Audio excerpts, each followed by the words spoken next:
आत्मा का बल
जग को दिखा दिया, जग को दिखा दिया, जैन श्रवण का सम, चरणों में नत हैं हम, जैन श्रवण का सम, चरणों में नत हैं हम, वीरता के भार की गज सुकुमार की, आत्मा का बल अनुपम, चरणों में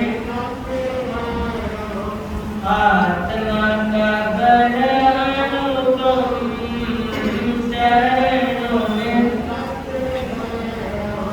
सरधा दहकता, सरधा दहकता, मज्जा मास पकता, मज्जा मास पकता, वेदना नहीं थी कम, चरणों में नत हैं हम, वेदना नहीं थी कम, चरणों में नत हैं हम, वीरता के भार की गज सुकुमार की, आत्मा का बल अनुपम, चरणों में आत्म तेज का दिया, आत्म तेज का दिया, यूं जला मिटा दिया, यूं जला मिटा दिया, रेडिय सूर्य का गगन, चरणों में नत हैं हम, रेडिय सूर्य का गगन, चरणों में नत हैं हम, वीरता के भार की, वीरता के भार की, साधना की साधी हो, साधना की साधी हो, भव भवे ना हो, भव भवे ना हो, ऐसा जिया एक ही जन्म, चरणों में नत हैं हम,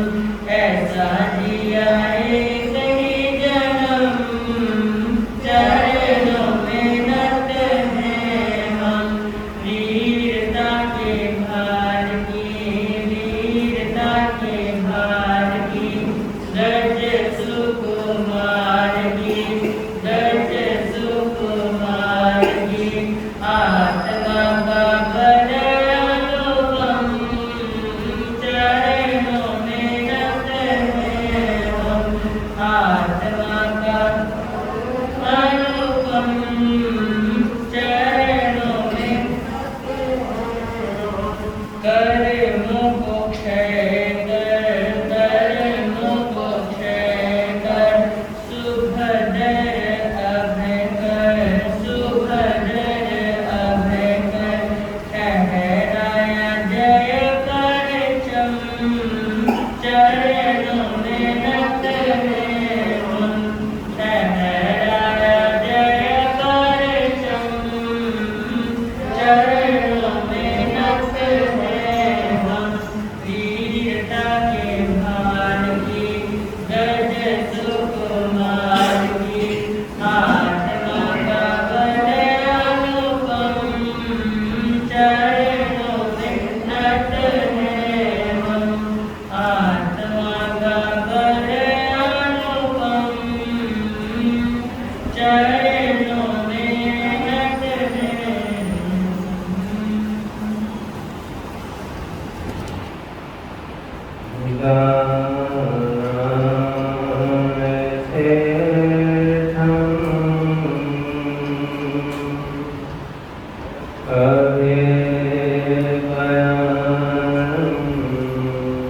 सत्य सुवर्ण वज्रम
सबसे पहले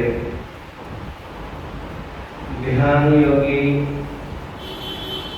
आचार्य सम्राट पूज्य श्री शिव मुनि जी महाराज साहब, जिन शासन गौरव उपप्रवर्तक परम पूज्य गुरुदेव श्री राममुनि जी महाराज साहब, संत गौरव उपप्रवर्तक परम पूज्य गुरुदेव श्री प्रेमसूत जी महाराज साहब, संगरतन उपाध्याय प्रवर परम पूज्य गुरुदेव श्री रविंद्र मुनि जी महाराज साहब, इन चारों गुरु भगवंतों के चरणों में सत वंदन। पाठ पर विराजित हिमाचल रतन परम पूज्य गुरुदेव श्री जितेंद्र मुनि जी महाराज साहब, तेजस्वी मुनि जी महाराज साहब, उपस्थित धर्म प्रेमी बंधुओं तथा माता बहनों, आप सभी का इस गुरु सुदर्शन हाल में हार्दिक अभिनंदन है, स्वागत है। आप सभी को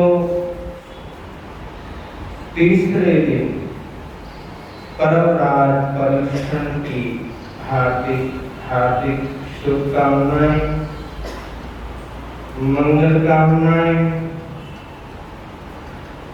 और अनेक वीर आत्माएं, भव्य आत्माएं तप, त्याग, स्वाध्याय, शास्त्र श्रवण यथाशक्ति जो इन पर्वों की आराधना में लगे हुए हैं, जो इन पर्वों की आराधना में संलग्न हैं, उन सभी भव्य आत्माओं का हार्दिक अभिनंदन करता हूँ, स्वागत करता हूँ। आपकी पुण्यवाणी का अभिनंदन करता हूँ कि जिसने हमको एक बार और मौका दिया, जिसने हमको एक बार और मौका दिया इन पर्वों की आराधना, उपासना करने के लिए। ऐसा माहौल दिया, ऐसा मानस दिया, ऐसा कुल दिया, ऐसा खानदान दिया, ऐसी परंपरा दी, ऐसा होश दिया, ऐसा जोश दिया, जिनके बलबूते पर हम दुनिया के सभी कामों को छोड़कर इन पर्वों की क्या करते हैं, इन पर्वों की आराधना कर रहे हैं या इन पर्वों की आराधना आराधना करते हैं। इस अनंत पुण्यवाणी की हार्दिक हार्दिक अनुमोदना करता हूँ, शुभकामना देता हूँ और अपने आप को भी सौभाग्यशाली समझता हूँ कि गुरुओं की कृपा से, अरिहंत परमात्मा की कृपा से हमारे को भी 2021 के महापर्व पर्युषण मनाने का सौभाग्य प्राप्त हुआ है। नहीं तो ऐसे जीव भी हैं जो उन्होंने सोचा होगा कि 2021 के पर्युषण आएंगे और उन पर्युषणों की मैं क्या करूँगा, आराधना करूँगा, तप करूँगा, ध्यान करूँगा, तपस्या करूँगा। लेकिन पर्युषण आने से पहले ही आयुष कदम टूट गया और सपने क्या हो गए, सपने बिखर गए। तो हमारा सौभाग्य है, अपना सौभाग्य समझना, सौभाग्य समझकर चलना। इन 8 दिनों के अंदर प्रातः काल अंतगढ़ सूत्र की वाचना होती है। इसकी वाचना होती है, अंतगढ़ सूत्र की वाचना होती है। अंतकृत दशांश सूत्र, चाहे अंतगढ़ का हो चाहे अंतकृत दशांश सूत्र का हो, तो जहाँ भी कहीं भी जहाँ पर हमारी समाज होती है, उस समाज में इन दिनों में प्रातः काल अंतगढ़ सूत्र की क्या होती है, वाचना होती है। उन 90 आत्माओं का वर्णन है इस सूत्र के अंदर, जिन्होंने अपनी साधना को शिखर पर पहुंचाया है। ऐसी साधना की है, ऐसी आराधना की है कि अपने जन्म मरण को क्या कर दिया, अपने जन्म मरण को खत्म कर दिया। जिस देह के लिए जन्म लिया था वो देह क्या कर लिया, हासिल कर लिया और अपने अंतिम श्वास के साथ केवल ज्ञान और निर्वाण की प्राप्ति की। उन सभी भक्त आत्माओं का जो सिद्ध गति के अंदर जाकर विराजमान हो गए, उन महान विभूतियों का इस शास्त्र के माध्यम से हम क्या करते हैं, उनका स्मरण करते हैं, उनको याद करते हैं, उनकी गाथाएं पढ़ते हैं। उन्होंने अपने जीवन के अंदर कैसी साधनाएं, कैसे तप, कैसे त्याग उन्होंने अपने जीवन के अंदर किए हैं। उन साधनाओं का, उस तपस्या का वर्णन इन 8 दिनों के अंदर आता।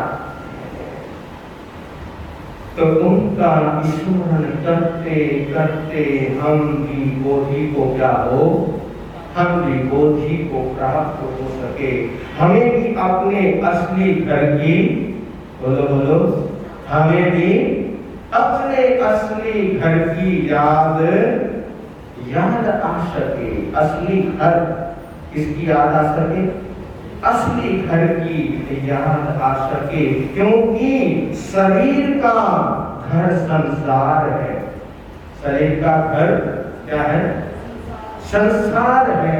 इस शरीर का, इस काया का, इस देह का जो घर है वो कौन है, वो संसार है। आत्मा का घर मुक्ति है। शरीर का घर क्या है, शरीर का घर संसार है और आत्मा का घर मुक्ति है। यही बोध हमें अपने अंदर जगा के रखना है, इसी बोध में रहना है, इसी सोच में रहना है कि जो ये शरीर है इसका घर संसार है और आत्मा का घर मुक्ति है, चिरालय है। शरीर संसार में जन्म लेता है, शरीर संसार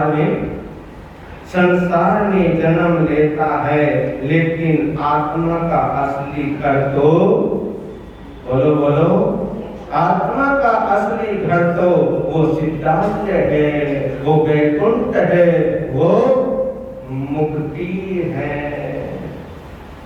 शरीर से मुक्त होगी आत्मा, तभी तो जाएगी सिद्ध गति में, तभी मुक्ति मिलेगी, तभी सिद्ध गति मिलेगी, तभी वैकुंठ मिलेगा, तभी सिद्धालय मिलेगा। जब ये शरीर इससे मुक्त होएगा तभी सिद्ध गति मिलेगी। तो सिद्ध गति में गए हुए उन भव्य आत्माओं का वर्णन सुनते सुनते, पढ़ते पढ़ते, सुनते सुनते किसी भी आत्मा में एक ललक जग जाए, एक तड़प पैदा हो जाए। सुनते सुनते उनकी जीवनी को सुनते सुनते एक ललक अगर किसी की भी आत्मा में पैदा हो जाए, किसी भी की आत्मा में एक तड़प पैदा हो जाए कि यथाशक्ति मैं कुछ त्याग कर सकूं, यथाशक्ति मैं कुछ क्या कर सकूं, मैं कुछ त्याग कर सकूं, अनासक्त बन सकूं, इस संसार में से क्या बन सकूं, अनासक्त बन सकूं। और हमारे को अनासक्त बनकर रहना चाहिए। जैसे कमल कीचड़ में खिलता है, लेकिन कमल कीचड़ से ऊपर रहता है। संसार में रहो, संसार में रहने के लिए किसी ने मनाही नहीं की है, लेकिन संसार हमारे भीतर नहीं होना चाहिए, संसार हमारे अंदर नहीं होना चाहिए। संसार में रहते हुए संसार को दिल से निकाल सको, ऐसी ताकत मेरे पास हो, ऐसा मुझे सामर्थ्य मिल सके। ऐसा सामर्थ्य पाने के लिए हम लोग अंतगढ़ सूत्र की क्या करते हैं, अंतगढ़ सूत्र की वाचना सुनते हैं, अंतगढ़ सूत्र को पढ़ते हैं। तो लीजिए मूल पाठ का क्या करना है, मूल पाठ का श्रवण करते हैं। लेकिन श्रवण करने से पहले हमारे को जिनका शासन चल रहा है, जिस शासन में हम रह रहे हैं, और उन जिन भगवान महावीर स्वामी का क्या चल रहा है, शासन चल रहा है, तो ऐसे शासनपति श्रवण भगवान महावीर स्वामी की जयकारे के साथ, और जिनके माध्यम से हमारे को ये आगम की संपदा मिली है, जिनके माध्यम से हमारे को आगम की संपदा मिली है, ये आगम निधि मिली है, ये बहुमूल्य जो आगम हमारे को प्राप्त हुए हैं, वो है आर्य सुधर्मा स्वामी। तो बोलिए बड़े प्यार और श्रद्धा के साथ, बोलिए शासनपति भगवान महावीर स्वामी आर्य सुधर्मा स्वामी भगवान की, अंतिम केवली आर्य जम्बो स्वामी भगवान की। गज सुकुमार के जन्म से प्रारंभ होगी आज की चर्चा। इसके गस्स कुमार के जन्म से प्रारंभ होगी आज की चर्चा। तो मूल पाठ पहले हम पढ़ लेते हैं और मूल पाठ पढ़ने के बाद फिर भावार्थ में प्रवेश करते हैं। तो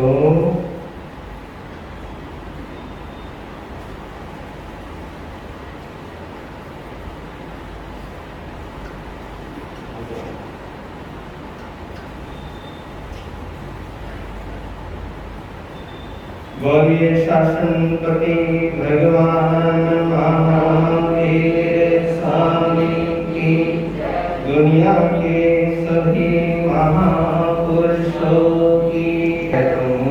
देवी नमः मातां जमुना रतबंधु जीवदक्ष सपा जातक करुण तरुण दिवाकर समम शुभम सवनयन तंत्रम सुकुमारम जासुरम गयतावल समानम दार्यम पैजमनम जहाँ में कुमारी जमहनम हम इने दारे गया यदास्नु माले तम हो नम हम यस्य दास्य नामे चे गैसु कुमारे तैनम तस्य दागस्य अम्महा निहरे नामत्रहि गैसु कुमारे तीसे संजहा विहि जाव अलम भोग समर्थे जाव यावी भोक्ता तत्थनम वारुई नरके सोमिले नामम महाने परिवसई अड्डे वियुगे जाव सुपर्णिकिये यावी भोक्ता तस सौम्यत सहमानस सोम श्री नामम महाने भोक्ता सुकुमाला तस्सनम सो विलस्य महानस्य हुआ सोम श्री महाने अत्ता सोमा नामम कार्य भोक्ता सुकुमाला जा सुवारुणम जाव लावणम उपिठा उपयुक्त शरीर यावी भोक्ता तैनसा सोमा देवी सोमा तार्या नया प्यारी नहा जावी उसिया जानी जापरी चित्ता से यहां पड़े खमे पड़े में ताजेने राम के तेने वगछे वगछेता राम की कणम दुसेनम किलमानी ठत्ती तेन तंतेन कारणम तेनम समेणम अरहा अरिष्णे समुसड़े परिसर गया तेन से कन्या वासुदेवी इनमें से कहा लज्जो समाने नाय जा विभूषिये गए कुमारण सती धरती संखंड वर्गय सागोरत मलदामियम सत्यनम धैर्यमायम से वर चामड़ाहि उद्भूप माणि बागहिना ये वचम नजेनम अरहो अरिष्णे निश्चय बालोदय निगच्छ माणि सोमं कार्यम पासे ता सोमाय दार्याय रोमेण्य जौनेन यजाव गिरिहिन्ये तैनम से कन्या वासुदेवे कोडंगिये पुलिसे सदावे तारे व्यासी कक्ष नम तुभ्य देवानुपिये सोमिलम महा नम जाये ता सोमदार्यम गिरिता कन्यते उरंसी पक्षी वहाँ तैनम ते सागर सुकुमारस्य भार्या भविष्यति तैनम कोडं ये पुलिसा जा पक्षीवंती तैनम कोडं ये पुलिसा जा पत्नी पत्त इनंती तैनम से कन्या वासुदेवे वारवर्तिये नारी वचनम निगच्छे ताजेने सस्तम वणे दुज्जानवणे जाव वज्जुवासई तैनम अरहा अयज्ञनि कर्णस्य वासुदेवस्य गस्स कुमारस्य तीसरे यह धर्म कार्य करने पड़ी गए तैनम से गस्स कुमारे रोहस निमिषन की धर्मम सच्चा जमनम अमापियरम आपुक्षामि जहा विमो नवरम महदिया वज्जम जाववर्ती कुले तैनम से कन्या वासुदेवी में से कहे थे समाने जेने गस्स कुमारे तेने वगच्छे वगच्छेता गस्स कुमारम आलिंगे ता उच्चंगे निवेशिता एवं यासित मम सहोदरे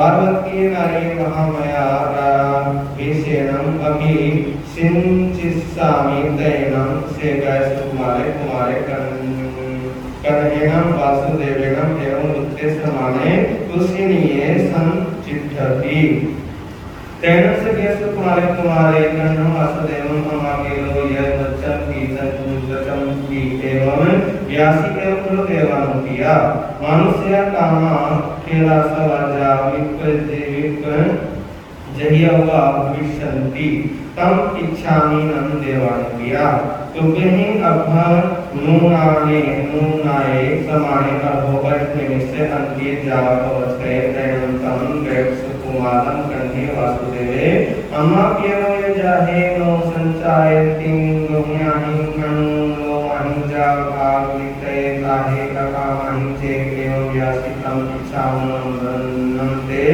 जाया एक दिवसामि रजश्रीं पासितये निभ्यमानतः महाबलस्य जातमा नयतः जावसंजृतये से कैसे कुमारे अंगारे जाए एरिया समीन जावुद्ध बिहारी तेन से कैसे कुमारे अंगारे जन चेत दिवसं भवति ये तस्यैव दिवस्य पूर्वावरण कालसमयं जेन अहा अरिष्णेमि तेने वगच्छेता अहम अरिष्णेमिति कुतो आयहीनं करिता एवं व्यासी इच्छामि न भरते तुभ्यं अग्रणाय समाय महाकालंसि सुरसालंसि इंद्राणि महापयं कोशंपजितान् विरतये अहा सोहं देवानुपिया तेन से व्यस्त कुमारेण कार्य अरिष्णेमि न भरणाय समाय अहम अरिष्णेमि मंदेनं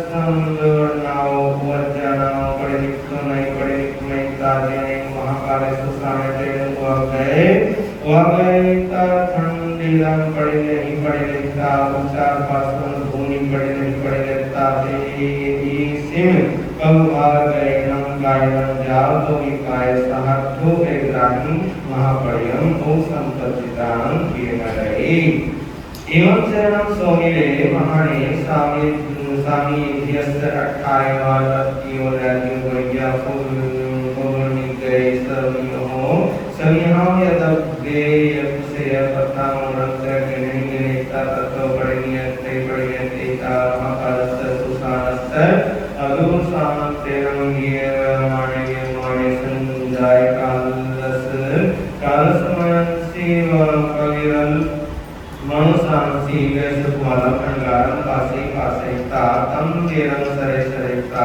आसुते एवं व्यासी ऐसनं भो से वैश्वकुमारे अपत्ये जा परिवर्त्ये जेनं मंदुयं सोमशिरिये धारिये अत्यं सौंदर्यं आदित्य दोष कयं कालतीं विद्यते तामुले जा पवसिये तम सियं खलु मम वैश्वकुमारस्य वैज्ञानं करते एवं संप्रेता दिशा पढ़िनेनं करिता ससम्मतियं निर्णय गणिता जेने वैश्वकुमारे अंगारे तेने वगच्छी वैश्वकुमारस्य अंगारस्य मध्य मध्याय माने गंधे ताजंतियो चियाओ पुल्लिय किंस्वर समाय करंगारे कहलेनं गेंगे निता वैश्वकुमारस्य अंगारस्य मध्य वैपरत्वैता भीये तो किप्पावे वोकैता जामें दिसं पाउभय तामें दिसं परिजये तेनं से वैश्वकुमारस्य अंगारस्य शरीरस्यं येन पाउभुआ उज्ज्वला जाल दुर्हि साया तेनं से वैश्वकुमारस्य अंगारस्य महासमंतवीरक दुष्टमाने तम उज्ज्वलं जा कैसा से तेनं तस्य वैश्वकुमारस्य अंगारस्य उज्ज्वलं जा कैया से मानस सुभेनं पर्या परिणामेनं पजसत्य सानेनं देवनिच्छानं कपानं कैनं कम्रवि किरणकरणं अपूर्वकरणं अनुकोविधस्यनं तेनुत्तरे जा केवल वर्णान् तो तक्षा सिद्धे जावत्तिहीने तत्थनं तहा सन्निहितेन देवीं समाहितं दीपतु दिव्येश्वरधिगन्धोदय मुक्ते दशदलने कुसुमे निवार्ये तुलुक्तिवे गए दीवे ये गंधवनी नाये गए जावी होता तैनम से कन्या वासुदेवे कलम पाओ तो भाई जाव जलंते नाहे जाव विभूषिये भक्ति खंडवदे चतुरं कमल दामिनम सत्यनम धैर्यमाणिनम सेवचामरणम दुदुक्तमाणि गुणमाहया घड़ चढ़ गढ़ गर पह कर वंद परीक्षिते वारहिं नहीं लज्जम लज्जेणं जेणं अरहा अष्टनेनि तेरे पहाड़ते गमनाय तेनं से कन्या वासुदेवे वार्ये नाये लज्जम मध्यम निगच्छ माणे एकम पुरुषं पासे जुर्मं जरा जज्जरियते हम जाकुलतम मयम लाओ इठगारासी ओ एक वेगम इठगम कहाय लगिया रथा पहाओ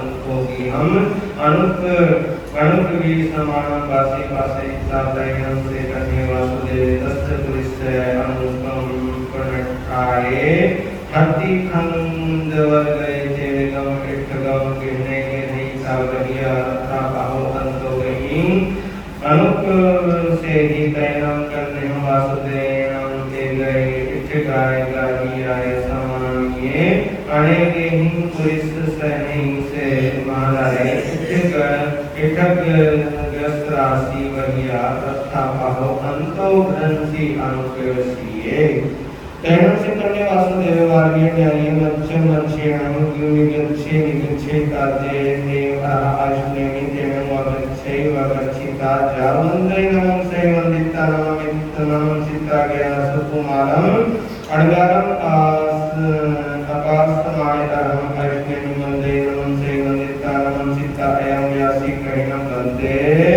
सेवं सहोदरे कन्यस्य भायाग सुकुमारं गारे जन्नम अहम कंदामी नमः स्वामी तैनम अरहा अष्टनेमि कन्ना वासुदेवम एवं यासी साहिनं कन्हा गयसु कुमारेणं कंगारेणं अपकणं कट्ठे तैनं से कन्ने वासुदेवे अहम अष्टनेमि एवं यासी कन्नं वंदे गसुकुमारेणं कंगारेणं साहिये अपकणं कट्ठे तैनं अरहा अष्टनेमि कन्नं वासुदेवम् एवं यासी एवं खलु कन्हा गयसु कुमारेणं कंगारेणं मम कल कुवावरं कहसमंसि वंदे नमं से वंदितानं चित्ता एवं यासी इच्छामि नम जाग उपसंपत्तितानं विहरहि तैनं तं सुकुमारं कंगारं एगे पुरुषे पासे पासे का असुते जा सिद्धे तब एवं खलु कन्हा गसुकुमारेण कंगारेण साम्यपन अपनं कट्ठे तैनं कन्हे से वासुदेवे अहं अष्टनेमि एवं यासी केशं नम भन्ते से पुरुषे अपत्य जा परिवज्जये जेनमं सहोत्रं कणियस्तं भायलं गसुकुमारं कंगारं अकारिचे जीव्याव औरोहिये तमन अरहा अष्टनेमि कन्नं वासुदेवं एवं यासी मानं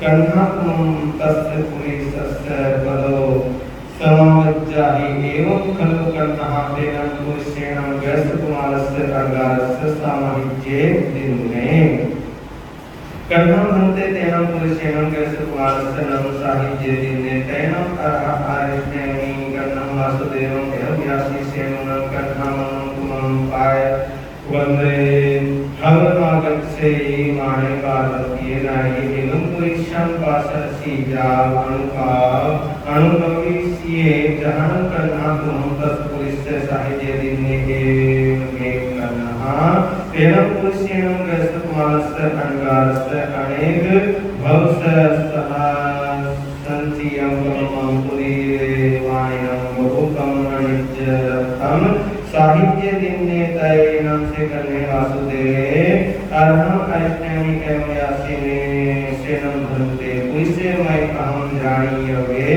तैनम अरह ऐष्णेमी कन्नम वासुदेवम एवं यासि जेनम कन्ना तुम वार वै नागे अनु कवि समानं पासितार्थे चेर्थी भेदं कालं करिष्ये तन्नं तुमं जाने जासि एसनं से पुलिसे तेनं से कन्या वासुदेवे अहम अष्टमी वंदे नमस्ते नमस्ता नमस्ता देव आभिषेम हतिरं तेन वावच्य वचिता हतिं दुरे युरिता तेन वाविनाय जेने शैलिये जेने पारथे तन्नाये तैनं से तस्य समिल महानस्य कलं जाव जलते अयं म्यरुवे अजत्थि समुपन्ने एवं खलु कन्या वासुदेवे अहम ऐष्णेमी पारंदय निग्रहं नान्यसम अर्हाभि ही गायनेयम अर्हा स्वयमेयम अर्हा सिद्धमेयम अर्हा भविष्यै कन्हस्य वासुदेवस्य कमनज्जै न कन्या वासुदेवं केणि कुमारेण भारिष्यति कट्टु भीये सावज्ञः परिनिखमयि कन्हस्य वासुदेवस्य वाकिन्नरिं अनुकाविष्यमानस्य पुरो समिक्षि सगणे दिस्तिं भवमागये तेन स्वामीने पहाड़ करने वासुदेव सहस्ता पासे तक भेंट किए चेवची भें कालक करई धरें तरंसी सब संगे हिम हस्ते सन्नी बढ़िए तेन से कन्या वासुदेव सुमिलम महामा पासे पासे तययासी एस नम भो देवानुपिया से स्वामी ने महानी आपत्ति है पत्ति जाप बच्चे धेन ममं सहोरे कन्यस्य भाये गस्वाले नगारे काले जीव जीविया वगुरुयति कट्टु समिला महान पाणिं कट्टाविति कट्टाविता कम भूमि पाणियेनम अभोक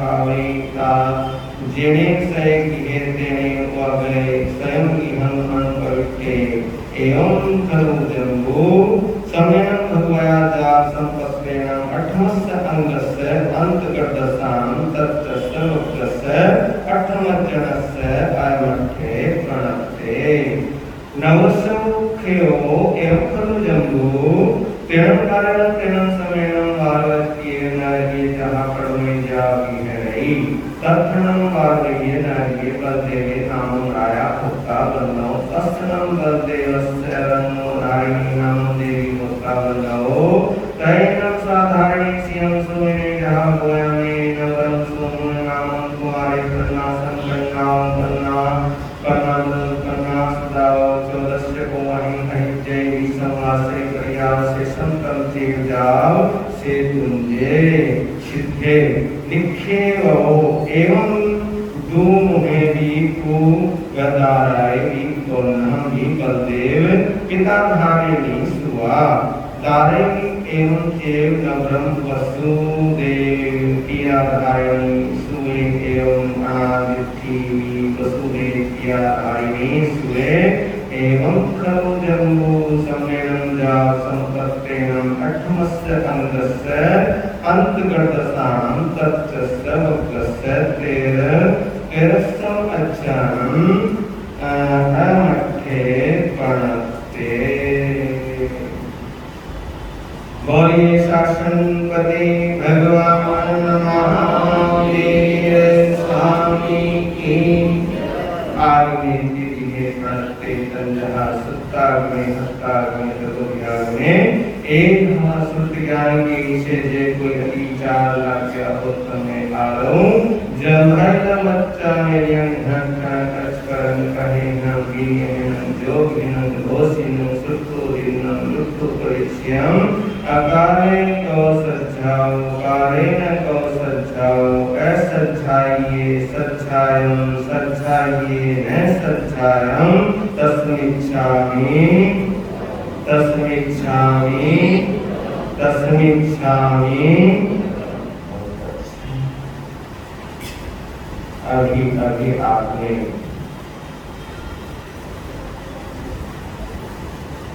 आप सभी ने श्रद्धा पूर्वक मूल पाठ का स्मरण किया। जो हमने अभी पढ़ा है इसको मूल पाठ कहते हैं। क्या कहते हैं? इसको मूल पाठ कहते हैं। इसे हम शास्त्रीय भाषा के अंदर अगर कहें, शास्त्रीय भाषा के अंदर अगर हम बोले सूत्र जमा आगम, सूत्रागम, 3 प्रकार के आगम बतलाए। कितने प्रकार के? 3 प्रकार के आगम बतलाए हैं महापुरुषों ने।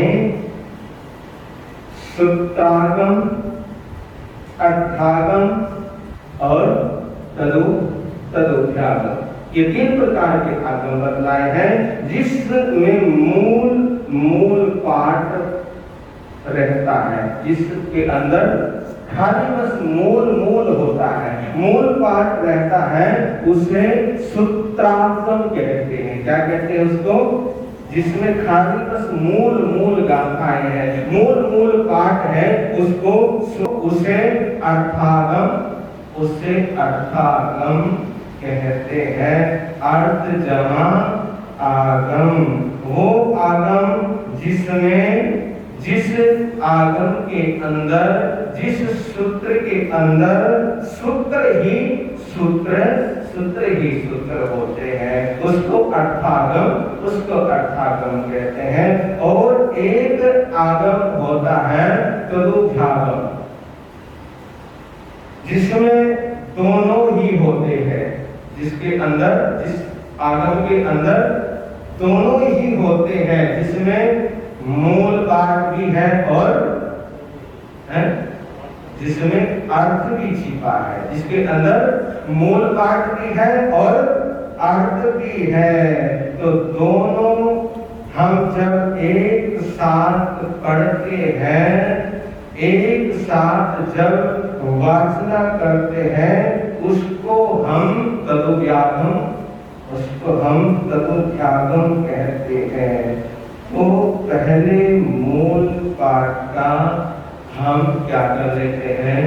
मूल पाठ का अर्थ कर लेते हैं। थोड़ा सा महाभारत में जाने का प्रयास करते हैं। मूल पाठ का अर्थ श्रवण करें, उससे पहले कुछ लाइनें हम गीत की गुनगुना लेते हैं, जो कल हमने क्या की थी? कल भी गुनगुनाई थी। बहुत अच्छी लाइनें हैं, बहुत अच्छे शब्द है। आत्मा को इन शब्दों से, गाने से, बोलने से और उच्चारण करने से हमारी आत्मा को क्या मिलता है? आत्मा को बल मिलता है। तो बड़े प्यार और श्रद्धा के साथ गुनगुनाइए। आत्मा को दे बल, आत्मा को दे बल, आत्मा को दे बल, आत्मा को पर्युषण है निर्मल, पर्युषण है निर्मल, मन से मनाओ जी, लाभ उठाओ जी, मन से मनाओ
आत्मा को शुद्ध करने के लिए होते हैं, आत्मा को पवित्र करने के लिए होते हैं।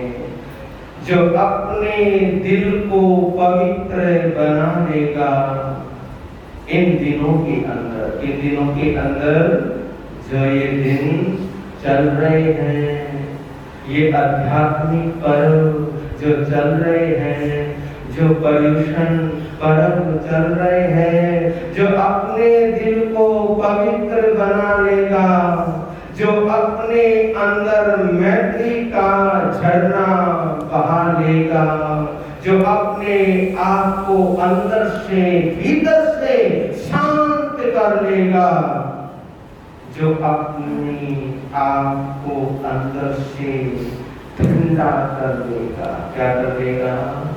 अपने आप को अंदर से जो ठंडा कर लेगा, शांत कर लेगा, वो ही बुरे कर्मों से लड़ पाएगा, वही बुरे कर्मों से लड़ पाएगा, वही कर्मों को पराजित कर पाएगा।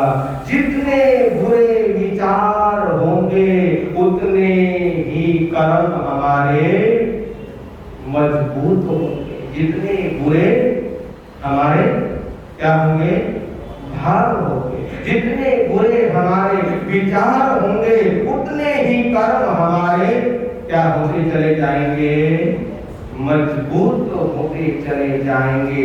और जितने अच्छे विचार होंगे उतने ही अच्छे कर्म हमारे होते चले जाएंगे। देखिए, विचारों के ऊपर, भावों के ऊपर बहुत कुछ टिका हुआ है। विचार अगर बुरे होंगे तो कर्म हमारे इतने ही मजबूत होते चले जाएंगे। अगर हमारे विचार अच्छे होंगे, शुद्ध होंगे, पवित्र होंगे तो हमारे कर्म कमजोर पड़ते जाएंगे, कमजोर होते जाएंगे। बस कर्मों की मजबूती और कर्मों की मजबूरी इसी पर डिपेंड करती है, इसी पर आधारित है। इस पे आधारित है, हमारे विचारों पर आधारित है, हमारे भावों पर आधारित है। और इन 8 दिनों में हम कर्मों को, इन 8 दिनों के अंदर हम कर्मों को मजबूत करने के लिए नहीं आते। बोलो, इसलिए आते हैं, कर्मों को हल्के करने के लिए आते हैं। इन कर्मों को हल्के करने के लिए क्या करते हैं, मनाते हैं। इन पर्वों में हम जो साधना करते हैं, जो तपस्या करते हैं, जो त्याग करते हैं, कर्मों को काटने के लिए, कर्मों को हल्का करने के लिए हम क्या करते हैं, तप करते हैं, त्याग करते हैं, तपस्या करते हैं। तो इन 8 दिनों में हम कर्मों को मजबूत करने के लिए नहीं आते, बल्कि कर्मों को कमजोर करने के लिए, इन पर्वों की हम क्या करते हैं, इन कर्मों की आराधना करते हैं। पहले हम अपने आप को क्या कर ले, अपने आप को टटोल ले। क्या कर ले, पर्वों की आराधना तो बाद की बात है। जब हम अपने आप को टटोलेंगे, अपने आप को जांचेंगे, अपने आप को परखेंगे, तो जब हम अपने आप को जांच जाएंगे, अपने आप को टटोल लेंगे कि मेरे अंदर क्या कमी है, जिस कमी के कारण मैं शुद्धतम, पवित्रतम साधना नहीं कर पा रहा। ये वो पवित्र घड़ी है जो हमारे को पवित्र बना सकती है। हमारे को क्या बना सकती है, पवित्र बना सकती है। तो लीजिए, कल आपने श्रवण किया था, कल आपने सुना था, क्या सुना था, अपनी माता देवकी का दर्द मिटाने के लिए, अपनी माता देवकी का दर्द मिटाने के लिए श्री कृष्ण वासुदेव ने तेरे की क्या की, तेरे की आराधना की। और तेरे की आराधना करने के बाद हरिद्रवेशी देव का आह्वान किया। और हरिद्रवेशी देव ने 3 माता देवकी की कोख से एक पुत्र रतन की प्राप्ति होगी। वो जीव देवलोक से आएगा और देवलोक से आकर माता देवकी कुक्षी में, माता देवकी कुक्षी से वो जीव निकालेगा, जन्म लेगा। लेकिन एक और घोषणा की थी कि जब वो जवानी में आएगा, भगवान अरिष्ट नेमि का पदार्पण होगा और भगवान अरिष्ट नेमि के वो दर्शनार्थ के लिए जाएंगे, दर्शन करेंगे, समोशरण का हिस्सा बनेंगे और उनकी वाणी सुनेंगे। उनकी वाणी सुनकर उनको वैराग्य हो जाएगा और वैराग्य होने के बाद वो क्या कर लेंगे? दीक्षा अंगीकार कर लेंगे।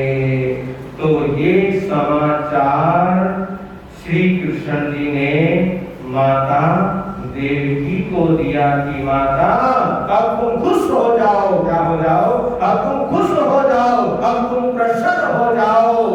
मेरा छोटा भाई जन्म लेगा। तो माता बड़ी खुश हुई, माता बड़ी प्रसन्न हुई और उन्होंने स्वप्न देखा। स्वप्न देखने के बाद गर्भ की पालना करने लगी। यहाँ तक कल आपने कल सुना था। अब आगे बढ़ते हैं। तदंतर उस महारानी देवकी ने गर्भ का समय पूर्ण होने पर जो ही विकसित पारिजात के कुछ बंधु जीव बटुकी पूरे होते हुए सूर्य की प्रभा और गज के तारों के समान आरक्त दर्शों के नेत्रों को मोहित करने वाले बड़े ही कोमल और सुंदर रूप वाले पुत्र रतन को जन्म दिया। इनका जन्मोत्सव मेघ कुमार के सदृश किया गया। अशुचि से निवृत्त होकर 12वें दिन नामकरण संस्कार उनका मनाया गया। इनका कोमलपन हाथी के तालू के समान होने के कारण इनका नाम भी गज सुकुमार रखा गया।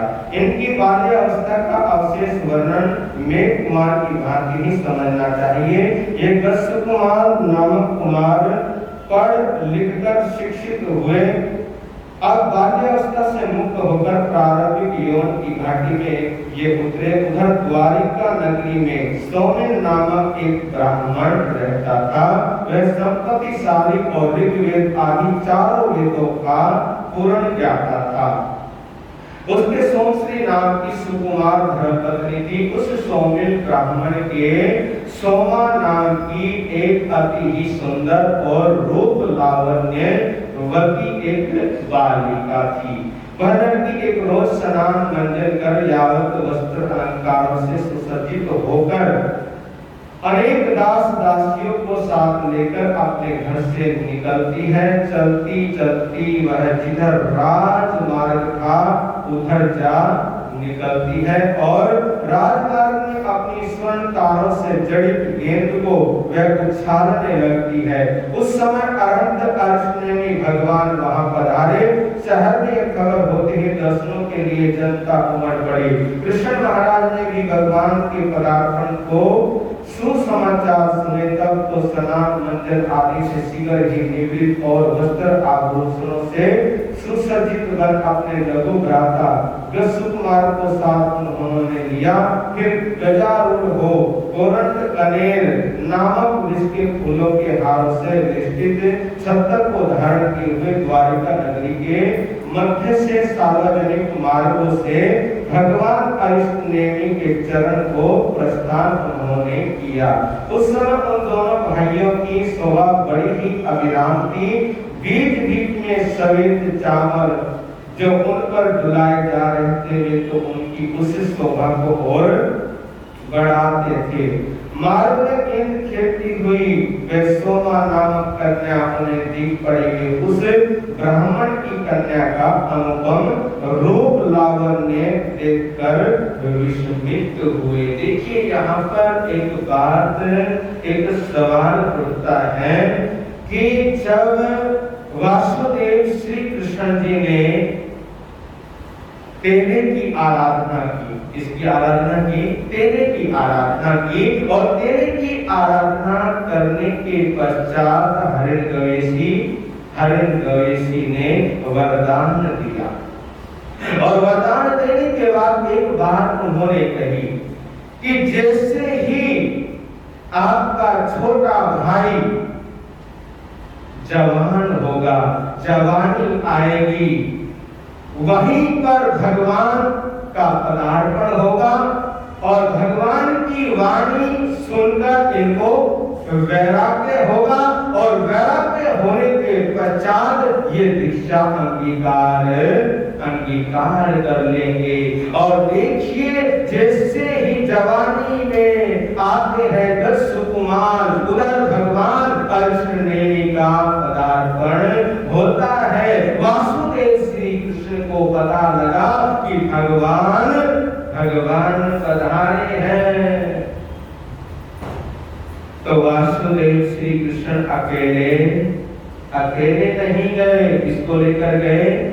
अपने छोटे भाई गज सुतमान को साथ में लेकर गए। वो ये भी सोच सकते थे कि देव ने क्या की थी, भविष्य वाणी की थी कि जैसे ही तुम्हारा छोटा भाई जवानी की दहलीज पर पैर रखेगा वैसे ही दीक्षा अंगीकार कर लेगा। लेकिन देखिए देखिए वासुदेव श्री कृष्ण का दिल देखिए, हृदय देखिए, ये सब कुछ पता होते हुए भी, मालूम होते हुए भी कि मेरा भाई भगवान की वाणी सुनेगा और दीक्षा अंगीकार कर लेगा। ये दिल सिर्फ वासुदेव श्री कृष्ण जी के अंदर ही होता है। अगर हमारे को पता लग जाए, है ना, अगर हमारे को पता लग जाए कि जो तुम्हारे घर में बच्चा आने वाला है और वो फलाने संत आएंगे, सतियां आएंगी, उनकी वाणी सुनेगा और इसको वैराग्य हो जाएगा, और वैराग्य होने के बाद ये दीक्षा अंगीकार कर लेगा। सच बोलना कि आप उसको लेकर आओगे उनके पास, है? लेके आओ? नहीं लेके आओ। ये दिल हर किसी के पास, ये सोच हर किसी के पास नहीं हुआ करती। तो वासुदेव श्री कृष्ण अपने छोटे भाई के साथ गस्सुमान के साथ कहां पर पहुंचते हैं? भगवान के समुद्र में। तब पश्चात श्री कृष्ण वासुदेव ने अपने सेवकों को बुलाकर कहा, हे देवानुप्रियो, तुम जाओ और सौमिल ब्राह्मण से इस कुमारी को मांगकर इसे कन्याओं के अंतपुर में रख दो, क्योंकि इस कन्या के साथ कुमार गज सुकुमार का विवाह किया जाएगा। वे सेवक श्री कृष्ण की आज्ञा पाते ही सौमिल ब्राह्मण के घर पहुंचे और सौमिल से कहा कि खंड के स्वामी श्री कृष्ण ने अपने लघु भ्राता गज कुमार का विवाह तुम्हारी कन्या सोमा के साथ करना निश्चय किया है, और इसलिए उन्होंने तुम्हारी कन्या को मांगा है। सौमिल यह बात सुनकर बड़ा प्रसन्न हुआ और बोला, अहो मेरी कन्या और राजकुमार गसुकुमार के साथ उसका विवाह होगा। मेरी कन्या का कितना सौभाग्य है, यह तो बड़े ही सौभाग्य की बात है। इसलिए इस लड़की को ले जाइए। लड़की ले जाकर अंतपुर में रख दी गई। उधर श्री कृष्ण वासुदेव की सवारी सहस्रावन नामक उद्यान में भगवान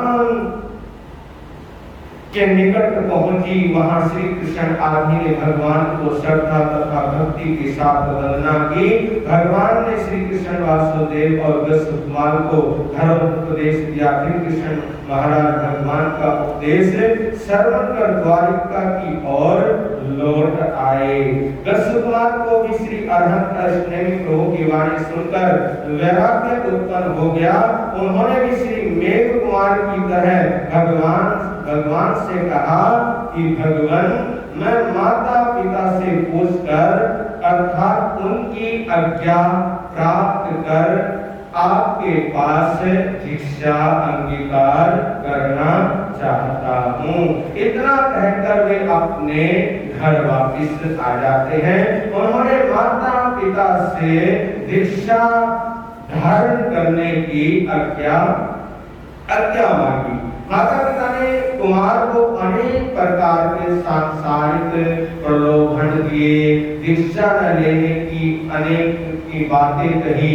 अंत में कुमार ने उन्होंने कहा, तुम्हारा विवाह हो जाने पर तुम चाहो तो अपनी संतति को अपना कार्य भार सौंपकर तुम दीक्षित हो जाना, तुम्हारे को फिर कोई रोकेगा नहीं। श्री कृष्ण ने भी इस संवाद को सुना तो वे शीघ्र ही कुमार गसुकुमार के पास आए, उन्हें कंठ से लगाया, उन्हें गले से लगाया, अपनी गोद में उन्हें बिठाया और बिठाकर उनको समझाया कि देख मेरे भाई, तो भिक्षा मत ले।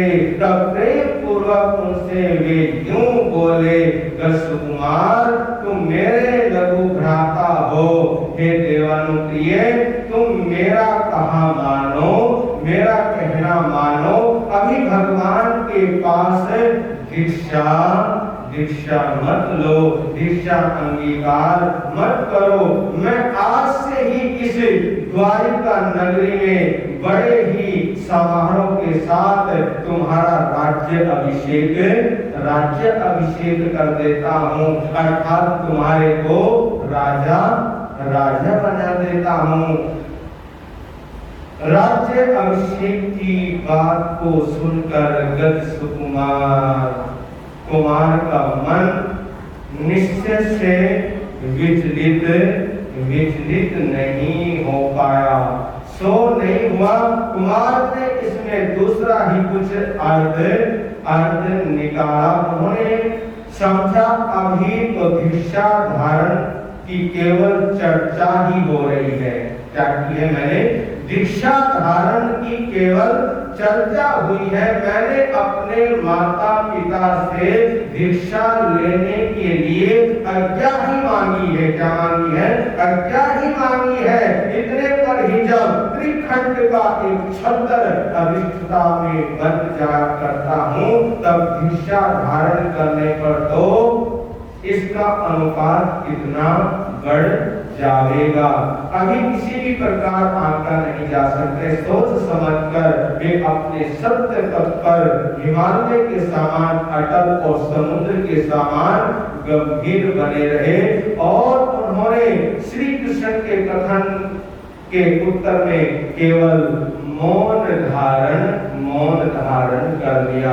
जब माता पिता ने तथा श्री कृष्ण जी ने गसुकुमार को 2-3 बार राज्याभिषेक की बात कही, तब गसुकुमार बोले, माता पिताजी एवं देवानुप्रिय ज्येष्ठ बंधुवर, मानव जीवन संबंधी काम भोग गिरते हुए श्लेषम के समान अथवा किंपाक फल के समान है। किंपाक फल रंग रूप और स्वाद में जितना ही अच्छा होता है, जितना मीठा होता है, जितना मधुर होता है, उतना ही विष से परिपूर्ण होता है। अतः विशेष सुख हलाहल विष के तुल्य त्याज्य है। मेरी तो यही हार्दिक इच्छा है कि आपकी आज्ञा होने पर मैं दीक्षा ग्रहण करूं। इस प्रकार के सुदृढ़ निश्चय को देखकर माता पिता गसुकुमार के भावों में रंज मात्र भी परिवर्तन नहीं कर पाए। माता पिता बंधु बांधवों द्वारा संयम की कठिनता और संसार के सुखों का दिव्य दर्शन बार बार करा देने पर भी उनके भाव क्यों के त्यों स्थिर बने रहे। वे 1 इंच भर भी उधर इधर नहीं हुए। तब माता पिता ने कहा, पुत्र और नहीं तो राज्य का घराने में जन्म होने के नाते ही केवल एक दिन के लिए तो राज्य को क्या कर ले, बस केवल एक दिन के लिए तो राज्य को संभाल ले। बस हमारी केवल इतनी सी बात को तो क्या कर ले, इतनी सी बात को मान ले। पूछा गस्सु कुमार ने कि हे मेरे माता पिता, आपकी क्या आज्ञा है। पुत्र ने कहा, मुझे। तदंतर माता पिता ने बड़े समारोह पूर्वक गस्सु कुमार का राज्य क्या किया, राज्य अभिषेक कर दिया। पुत्र से पूछा, जब राज्य अभिषेक कर दिया, राजा बना दिया, अब उनसे पूछते हैं, राजा से पूछते हैं, अपने पुत्र से पूछते हैं कि अब आप बतलाओ कि अब तुम्हारी क्या आज्ञा है। तो पुत्र ने कहा, मुझे दीक्षा दिलवाओ, मुझे दीक्षा अंगीकार करनी है। बस फिर क्या था, माता पिता ने बड़े समारोह से कुमार गस्सु कुमार को श्री अरिहंत अर्जुन भगवान के पास दीक्षा ग्रहण करवाई, दीक्षा दिलवाई। अब गस्सु कुमार अनगार बन गए। 5 समिति, 3 गुप्ती और 9 बार सहित ब्रह्मचार्य व्रत धारी बन गए। जन्म चले जन्म चिट्ठे आदि प्रभु के उपदेशानुसार अपनी प्रवृत्ति को उन्होंने कर लिया। और इस नाते में अब त्रिखंड के राज्य के बदले अब आत्म साम्राज्य के अधिकारी बन गए। तत्पश्चात गस्सु कुमार अनगार ने जिस दिन दीक्षा ग्रहण की, उसी दिन मध्याह्न में जहाँ अर्षनेमी भगवान विराजमान थे, वहां आकर उन्हें वंदना की और विनम्रता पूर्वक निवेदन किया कि हे भगवान, हे मेरे परमात्मा, हे मेरे गुरुदेव, कि भगवान आपकी आज्ञा होने पर मेरी ऐसी इच्छा है, आपकी आज्ञा होने पर मेरी ऐसी तमन्ना है, मेरी ऐसी इच्छा है कि मैं इस द्वारिका नगरी के सबसे बड़े महाकाल नामक शमशान में एक रात्रि की महाप्रतिज्ञा धारण कर विचरूं, अर्थात एक संपूर्ण रात्रि भर वहां ध्यानस्थ खड़ा रहूं। आज्ञा पाते ही उन्होंने तो भगवान ने फरमाया, हे देवानुप्रिय, जिस प्रकार तुम्हें सुख हो उस प्रकार तुम करो। इस प्रकार भगवान की आज्ञा पाते ही उन्होंने भगवान को वंदन किया, नमस्कार किया और सहस्त्रावन वन से उद्यान से निकलकर महाकाल नामक शमशान में आए।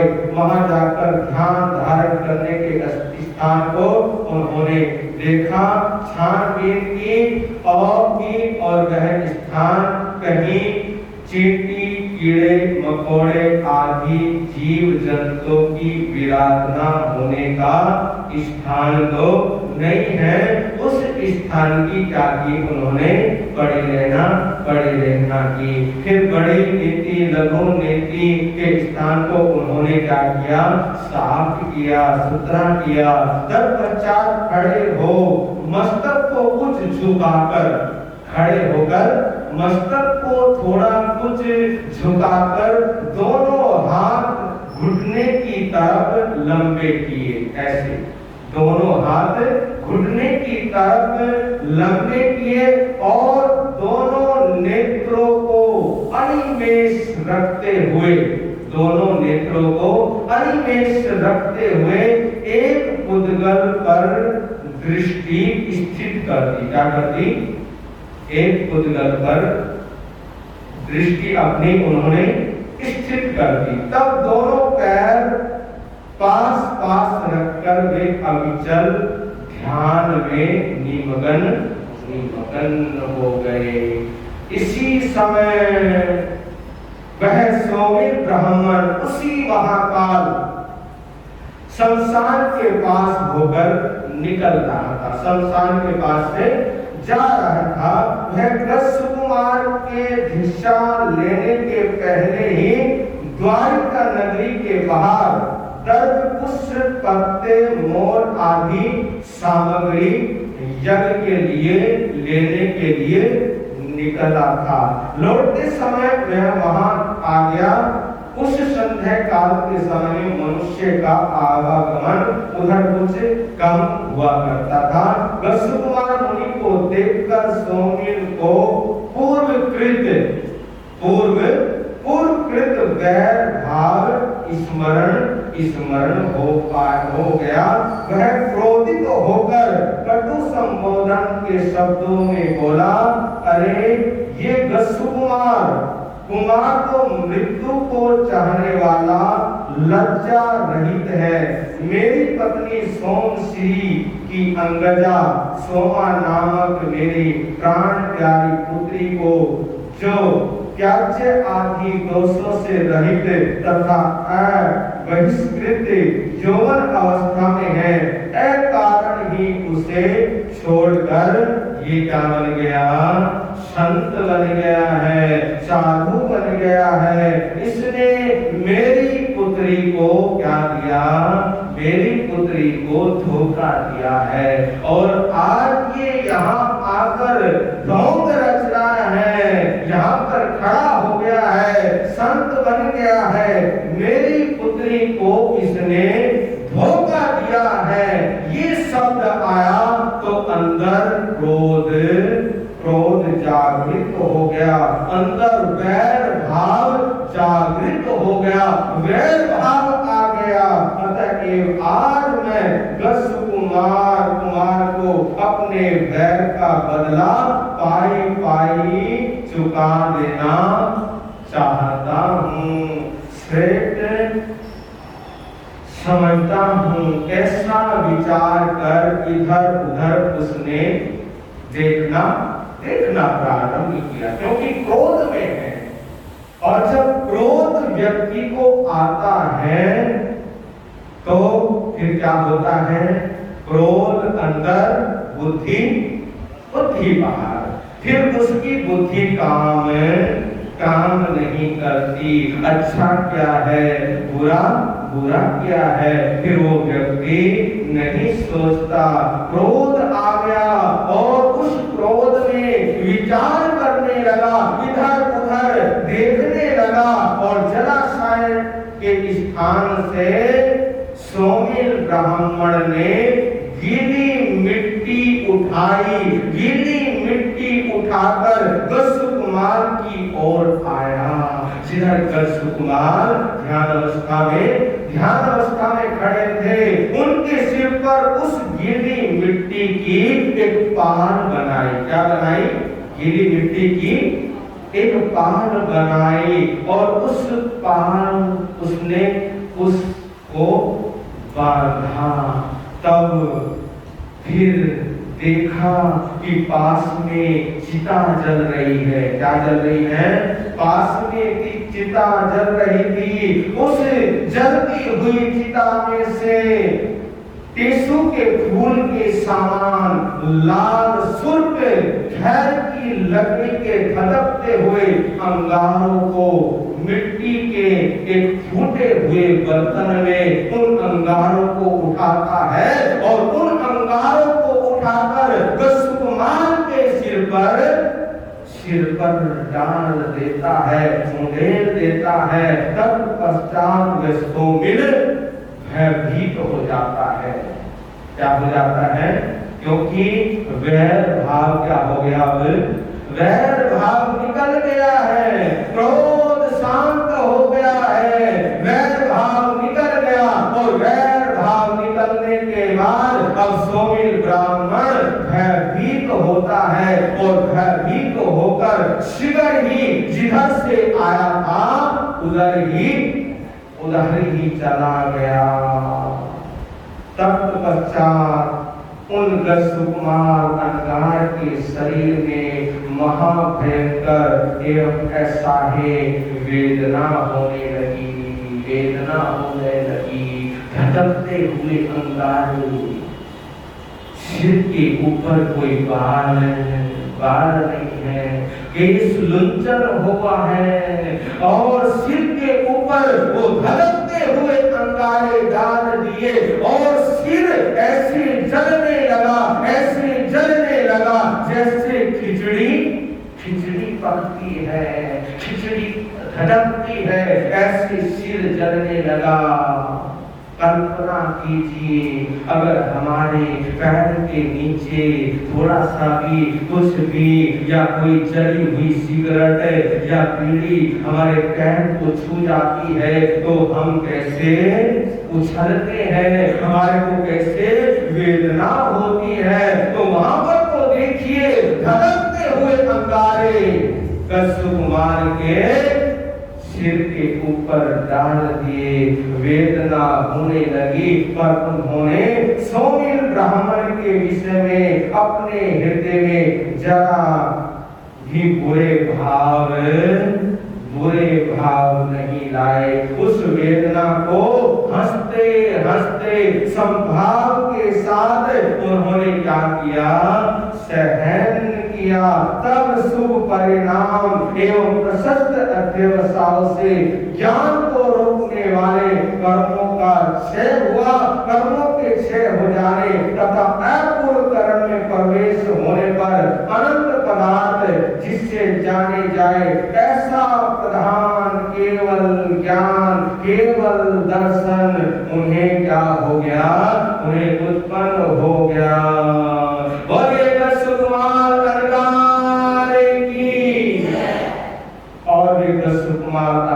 कुछ ही समय के पश्चात सिद्धत्व को भी प्राप्त हो गए। क्या हो गए, देखिए केवल ज्ञान और मोक्ष निर्माण उनको प्राप्त हो गया। उन्होंने अपने संपूर्ण शारीरिक तथा मानसिक दुखों का सदा के लिए क्या कर दिया, अंत कर दिया। और जब अंगारे डाले गए वही बात सुकुमार के विचारों में घूमती रही। कौन सी बात, माँ ने कहा था कि बेटा ऐसी करनी करना कि दूसरी माँ को रोना ना पड़े, दूसरी माँ की कोख से तुम्हारे को जन्म ना लेना पड़े। बेटा ऐसी करना कि तुम्हारी आखिरी माता मैं ही रहूं। वो माँ की ध्वनि, वो माँ के शब्द सुकुमार के दिमाग में घूमते रहे और ऐसी करनी की कि केवल ज्ञान और मोक्ष की भी उनको प्राप्ति हो गई। मोक्ष प्राप्त होने पर समस्त देवों द्वारा दिव्य सुसंगठित जल की वृष्टि 5 वर्ण के फूल तथा सुंदर दिव्य वस्त्रों की वर्षा आकाश से उनके सब पर हुई। देवगण प्रधान गीत एवं गंधर्व निनाद अर्थात मृदंगों के शब्दों का घोर नाद होने लगा। दूसरे दिन प्रभात में सूर्योदय होने पर श्री कृष्ण वासुदेव ने स्नान आदि कर वस्त्र अलंकार पहने और फिर हाथी पर सवार हुए। उनके ऊपर उस समय कौरंट नामक वृक्ष के पुष्पों से वेष्टित छत्र सुशोभित था। दाहिनी और बाहीं और श्वेत चमन झुलाए जा रहे थे। वे अनेक सुहटों सहित द्वारिका नगरी के मध्य में सार्वजनिक मार्गों से होते हुए जिस और श्री अरिहंत अरिष्णेमी भगवान विराज रहे थे उधर प्रस्थान किया। मार्ग में प्रस्थान करते हुए श्री कृष्ण ने एक अति ही वृद्ध जराजीर्ण तथा जर्जित तन वाले मनुष्य को देखा जो उस समय एक बहुत भारी ईंटों के ढेर में से एक एक ईंट उठाकर बड़ा कष्ट पाता हुआ बाहर से घर के भीतर रख रहा था, घर के अंदर डाल रहा था। यह दृश्य देखकर श्री कृष्ण के मन में विचार उत्पन्न हुआ कि यह बेचारा वृद्ध है, इस प्रकार कष्ट पाते हुए इस विशाल ईंट के ढेर को एक एक ईंट करके कब तक घर में रख पाएगा। ऐसा विचार उत्पन्न होते ही उन्होंने उस वृद्ध पुरुष पर दया आ गई, करुणा आई और हाथी पर बैठे बैठे ही उन्होंने विशाल ईंटों के ढेर में से एक ईंट उठाकर उसी मकान के पिछले हिस्से के बाड़े में डाल दी, रख दी। अपने स्वामी श्री कृष्ण को इस प्रकार करते हुए देखकर उनके साथ जो सैकड़ों मनुष्य थे, हजारों मनुष्य थे, उन्होंने भी उनका अनुकरण किया, क्योंकि स्वामी ने ईंट उठाई है तो उन्होंने भी देखा कि हम भी स्वामी का क्या करें, स्वामी का अनुसरण करें। सभी ने एक एक ईंट उस ढेर में से उठाकर उस बाड़े में रख दी। इस प्रकार श्री कृष्ण के एक ईंट उठाने पर उस बेचारे वृद्ध मनुष्य के बार बार चक्कर काटने का सारा कष्ट बात की बात में ही क्या हो गया, दूर हो गया। तत्पश्चात श्री कृष्ण वासुदेव द्वारिका नगरी के मध्य मार्ग से होते हुए जहाँ श्री अरिहंत अरिष्णेमी भगवान विराज रहे थे वहां आए और उन्हें वंदना करने के पश्चात उनके लघु भ्राता नवनिश्चित वसुकुमार मुनि को वंदन करने के लिए इधर उधर ढूंढने लगे, इधर उधर देखने लगे। जब उन्हें वहां उनका कहीं भी पता नहीं लगा तब भगवान को वंदन कर करके बोले, भगवान मेरे वे छोटे सहोदर भाई नवदीक्षित वसुकुमार अनगार कहाँ है, उनको मैं वंदन करना चाहता हूँ, उन्हें मैं वंदना करना चाहता हूँ। भगवान ने फरमाया, हे कृष्ण, वसुकुमार अनगार ने आज अपना अर्थ सिद्ध कर लिया। क्या बोले भगवान? ये नहीं कहा और कुछ नहीं कहा। भगवान ने क्या कहा कि आज उन्होंने अपने जीवन का अर्थ सिद्ध कर लिया है। कृष्ण ने आश्चर्यान्वित होकर पूछा, भगवान वसुकुमार अनगार ने एक ही दिन में अपना अर्थ कैसे सिद्ध कर लिया? तो प्रभु कहते हैं, श्री अरिहंत अरिष्णेमी भगवान ने श्री कृष्ण वासुदेव से इस प्रकार फरमाया कि हे कृष्ण, कल मध्याह्न को मुझे वंदना कर वसुकुमार अनगार ने अपनी ये इच्छा प्रकट की थी कि मैं भिक्षु की तरह प्रतिमा अर्थात एक रात्रि का ध्यान शमशान में रहकर करना चाहता हूँ। मैंने कहा जिससे भी तुम्हें सुख की प्राप्ति हो करो। तब वसुकुमार अनगार शमशान में जाकर ध्यान रूढ़ हो गए। उस समय उन्हें देखकर एक मनुष्य को बड़ा ही क्रोध आया। क्रोध के आवेश में उसने गीली मिट्टी लाकर वसुकुमार के सिर पर चौक और एक पाल बांध दी और फिर खैर की अग्नि के सदृश लाल सुर्ख धधकते हुए अंगारों को एक छोटे मिट्टी के बर्तन में लेकर उनके सिर पर उसने उड़ेल दिए, जिससे महाभयंकर वेदना उन्हें हुई। उस वेदना को हंसते हंसते संभाव से सहन करके केवल ज्ञान प्राप्त कर मोक्ष में चले गए। हे कृष्ण गस्सुकुमार अनगार ने अपना कार्य सिद्ध कर लिया है। ये सुन कृष्ण बोले, भगवान मृत्यु को निमंत्रण देकर बुलाने वाला और लज्जाहीन ऐसा कौन सा दृष्ट मनुष्य है जिसने मेरे सहोदर लघु भाई को अकाल में ही इस प्रकार कलवित कर दिया। भगवान ने कहा, हे कृष्ण, उस मनुष्य के ऊपर क्रोध मत करो। क्या मत करो? उस मनुष्य के ऊपर तुम क्रोध मत करो। उसने जो गज सुकुमार कंगाल को अपने पापों को समूल निर्मूल कर देने में विश्व सहायता पहुंचाई है, फिर ऐसे कर्म से नहीं पुरुष के साथ क्रोध का बर्ताव करना तो मानव उपकारी के उपकार को धो देना है। भगवान उस मनुष्य ने गस्सुकुमार को कैसे सहायता पहुंचाई थी? उत्तर में भगवान ने फरमाया, हे कृष्ण, जब तुम मेरे चरण वंदन के लिए मार्ग में आ रहे थे तो द्वारिका नगरी में तुमने एक वृद्ध पुरुष को ईंट रखते हुए देखा था। तुमने उस पर दया लाकर एक ईंट उठा दी और उसे भीतर रख दी, जिससे तुम्हारे साथ वाले सभी पुरुषों ने एक एक ईंट उठाकर रख दी।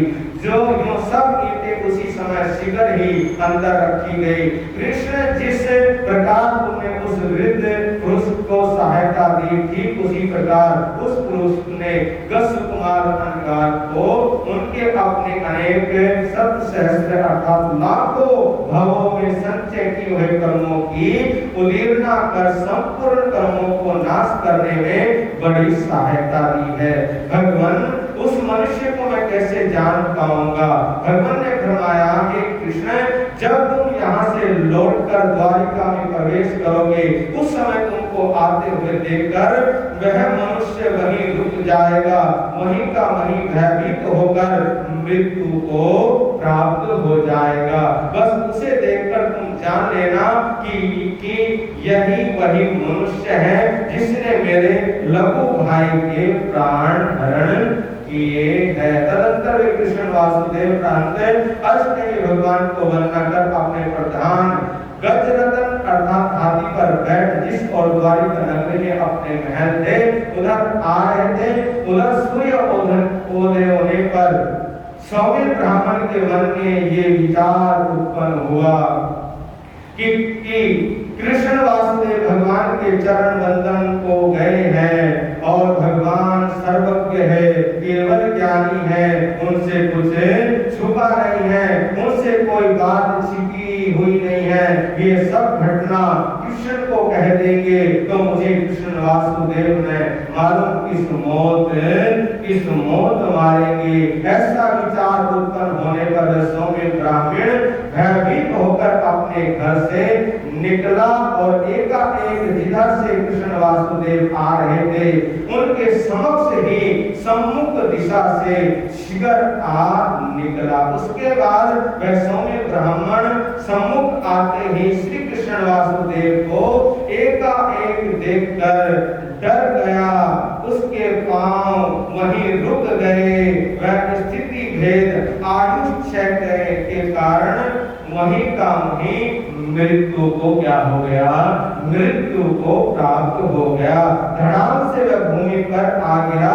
भूमि पर पड़े हुए उस सौम्य ब्राह्मण के शव को देखकर कृष्ण वासुदेव बोले कि यह वही मृत्यु को चाहने वाला लज्जा रहित सौम्य ब्राह्मण है जिसने मेरे सहोदर छोटे भाई गस्सुकुमार अनगार को अकाल में ही काल का ग्रास बना डाला है। ऐसा कहकर उस ब्राह्मण के शव को शहर के बाहर उन्होंने भिजवा दिया और जहां उसका शव गिरा था वहां उस भूमि को जल से शुद्ध पवित्र करवाया, अर्थात वहां जल का छिड़काव करवा दिया। फिर वहां से चलकर अपने राजमहल में कृष्ण वासुदेव आए और आनंद पूर्वक राज्य करने लगे। हे जम्बू, सर्व भगवान श्री महावीर प्रभु ने अंतगढ़ के तृतीय वर्ग में के 8वें अध्ययन में यही वर्णन किया है। इस प्रकार यह 8वां अध्ययन समाप्त हुआ। श्री जम्बू स्वामी ने श्री सुधर्मा स्वामी से निवेदन किया कि भगवान 8वें अध्ययन में जो वर्णन श्री महावीर स्वामी ने किया है उसको आपने मुझ पर महत कृपा की है। अब कृपा करके यह फरमावे कि 9वें अध्ययन में श्री महावीर स्वामी के द्वारा क्या फरमाया गया है। श्री सुधर्मा स्वामी ने अपने शिष्य श्री जम्बू स्वामी से कहा, हे जम्बू सुनो, उसी काल में एक द्वारिका नगरी थी जिसका वर्णन पहले कर चुके हैं। उस द्वारिका नगरी में बलदेव महाराजा अपने प्राप्त जागीरी पर सानंद शाह आधिपत्य करते हुए निवास करते थे। उनके धारिणी नामक एक परम आज्ञाकारिणी रानी थी। एक दिन उसी धारिणी रानी को सैया में सोते हुए पिछली रात्रि में सिंह का स्वप्न दृष्टि गोचर हुआ। वह सजग हुई अपने पति देव से स्वप्न का जिक्र किया। सूर्योदय होने पर स्वप्न फल के विशेषज्ञों से स्वप्न का फलाफल पूछवाया गया। यहाँ भी बालक का जन्म बाल्यकाल आदि सब गौतम कुमार की भांति ही समझ ले।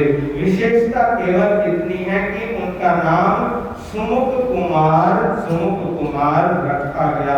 यौवन अवस्था प्राप्त होने पर 50 कन्याओं के साथ उनका विवाह किया गया। वधु पक्ष की तरफ से गृह संबंधी अन्य आवश्यक वस्तुओं के अतिरिक्त दहेज में 50 करोड़ नगद का धन की प्राप्त हुआ। उस समय के पश्चात भगवान अरिष्ट ने लोक कल्याण के हेतु ग्रामानुग्राम विचरण करते हुए वहां पधारे। उनका उपदेश श्रवण कर सुमुख कुमार के मन में संसार के प्रति उपराम हो आया। माता पिता की आज्ञा प्राप्त कर वे भिक्षित हुए। थोड़े ही काल में उन्होंने 14 पूर्व का ज्ञानाभ्यास प्राप्त कर लिया। 20 वर्ष पर्यंत चारित्र पालन कर अंतिम समय में संहार करके शत्रुंजय पर्वत पर उन्होंने मोक्ष को प्राप्त किया, अर्थात उन्होंने सिद्धत्व को अपने अधीन किया। इसी प्रकार बलदेव राजा के पुत्र और धारिणी के अंगद सुदुर्मुख कुमार और उपदारक कुमार ने भी दीक्षा धारण कर अंतिम समय में संहार करके सिद्ध पद पाया। वसुदेव के पुत्र तथा धारिणी के अंगद दारुक कुमार और अनादृष्टि कुमार, इन दोनों ने भी इसी तरह दीक्षा धारण की और मोक्ष में पदार्पण किया। इस प्रकार हे जम्बू अंतगढ़ सूत्र के तृतीय वर्ग के 13 अध्ययनों में भगवान महावीर प्रभु ने ऐसा वर्णन किया जो मैंने तुम्हें कह सुनाया। आज इतना ही। वीर नाम के हीर मोती, गुरु नाम के हीर मोती, प्रभु नाम के हीर मोती, मैं बिखराऊं गले गले। ले लो रे कोई राम का प्यारा, शोर मचाऊं गले गले। ले लो रे कोई गुरु का प्यारा, शोर मचाऊं गले गले। हो शोर मचाऊं गले गले, शोर मचाऊं गले गले। यहाँ पे जो तपस्या चल रही है उन तपस्वियों का बड़ा सा नाम ले लेते हैं, उनकी अनुमोदना कर लेते हैं। श्रीमती रजनी जैन, धर्म पत्नी श्री हरदीप जैन, आज इनके 81 का 20वां दिन है। वो पछाड़े श्री सुनील कुमार जैन हमारे प्रधान, आज इनके 81 का 5वां दिन है। ये प्रस्थान ग्रहण कर रहे हैं। श्रीमती रेणु जैन, धर्म पत्नी श्री गौतम जैन, आज इनके 81 का 5वां अच्छा 6वां दिन, हाँ 6वां दिन है, आप सभी का 6वां दिन है।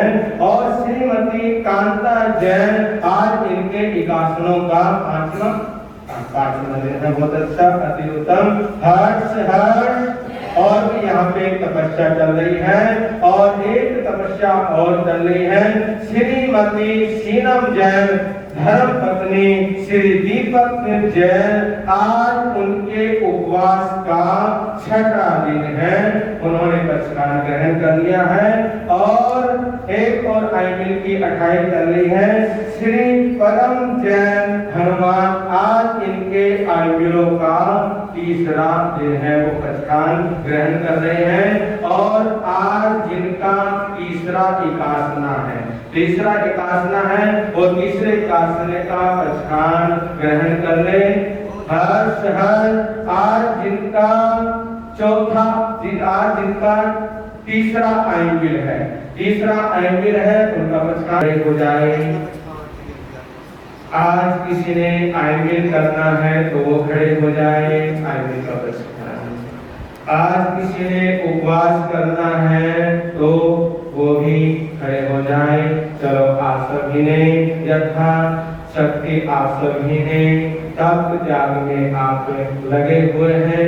आप सभी को बहुत बहुत साधुवाद। अब हमारे 2 मिनट के लिए हमारे महामंत्री हाँ जी श्रीमती रचना जैन।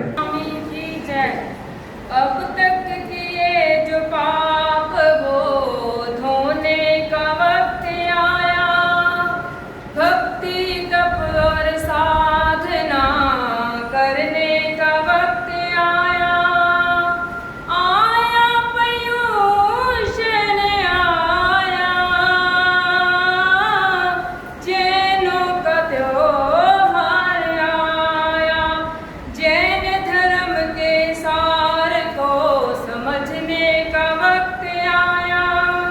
क्षमा वीर सबूषणम कहने का वक्त आया। आया पयूषण आया, जैनों का त्योहार आया।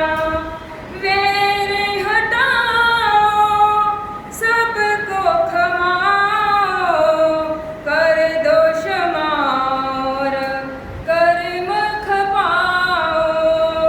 गुरुवाणी सुनकर दोष मिटाओ, कल्पसूत्र सुनकर आनंद पाओ।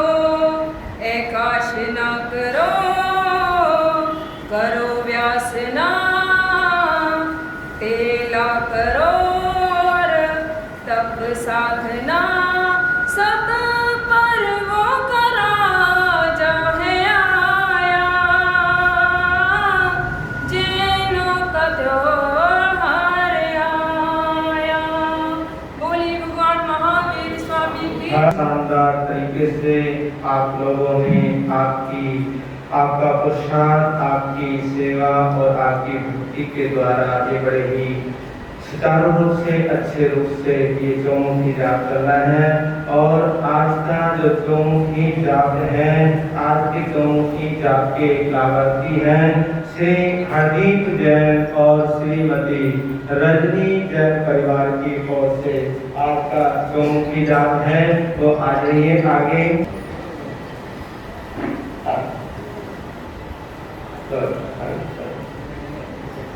हाँ हाँ जी, कुशल जी आप भी आ जाओ, आगे आओ जल्दी आओ फटाफट।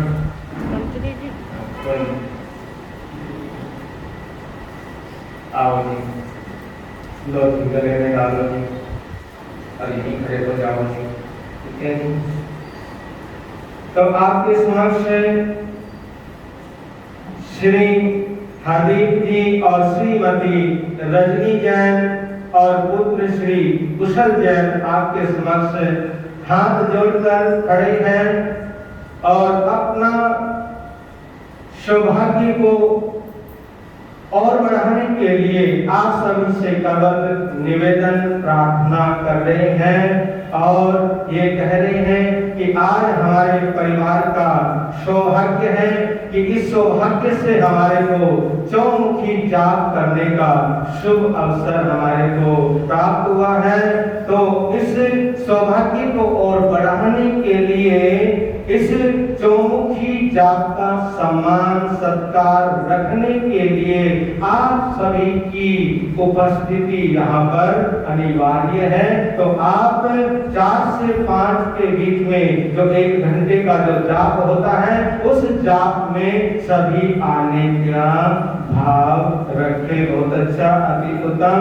और कल का जो जाप रहेगा, कल का जाप है श्री प्रेम सागर जैन श्रीमती अंजू जैन गुजरवाल वालों के परिवार की ओर से कल का जाप रहेगा।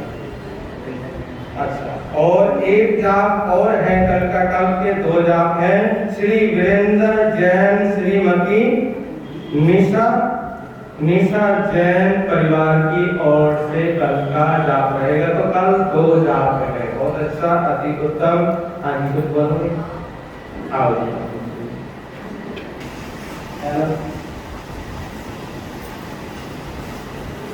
नमकार जैसा मंत्र नहीं, वीतराग जैसा देव नहीं, गौतम जैसा गुरु नहीं, हिंसा जैसा धर्म नहीं और प्योसन जैसा परम नहीं।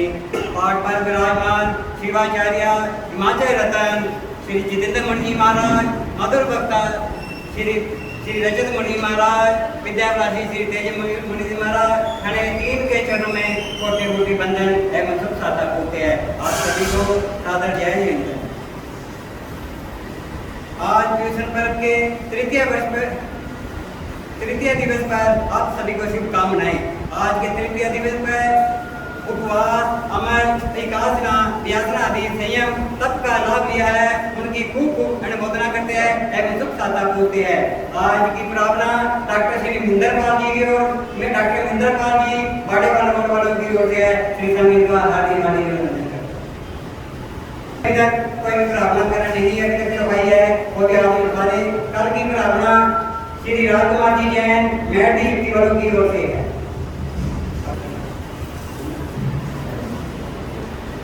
और एक दूसरी प्रार्थना श्री प्रेम सागर जी जैन गुजरवाल वालों की ओर से है।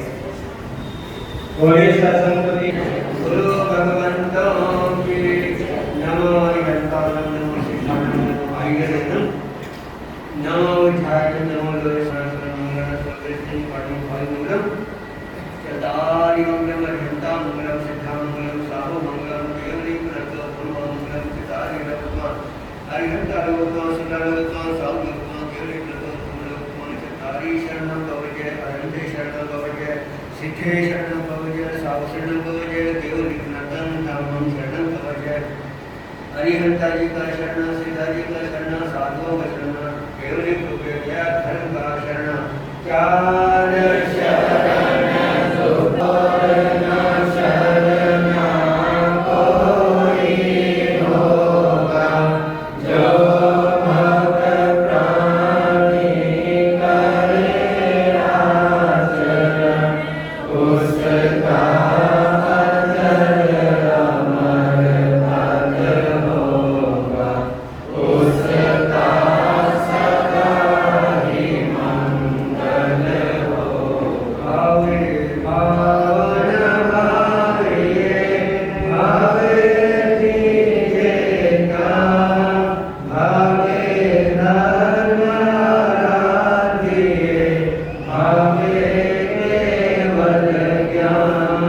Hare